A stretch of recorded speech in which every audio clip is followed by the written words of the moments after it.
Micro RNA আবিষ্কার ও জিন গবেষণায় চলতি বছর চিকিৎসাশাস্ত্রে নোবেল পুরস্কার পেলেন ভিক্টর অ্যামব্রোস ও গ্যারি রাভকুন।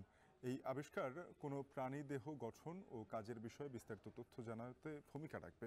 মাইক্রো আরএনএ আবিষ্কার ও জিন নিয়ন্ত্রণে ট্রান্সক্রিপশন পরবর্তী ভূমিকা বিষয়ক গবেষণার জন্য মার্কিন দুই জীববিজ্ঞানীকে এ পুরস্কার দেওয়া হয়। কোনো প্রাণীর দেহ গঠন ও কাজের বিষয়ে বিস্তারিত তথ্য জানাতে ভূমিকা রেখেছে এই আবিষ্কার। বাংলাদেশ সময় বিকেল 3:30টায় সুইডেনের স্টকহোম থেকে চিকিৎসা বিজ্ঞান ও শরীরতত্ত্বে নোবেল বিজয়ীদের নাম ঘোষণা করে the royal Swedish academy of science. নোবেলজয়ী এই বিজ্ঞানীরা পাবেন একটি নোবেল মেডেল, একটি সনদপত্র ও $11 মিলিয়ন। মঙ্গলবার ঘোষণা করা হবে পদার্থবিজ্ঞানের নোবেল বিজয়ীর নাম।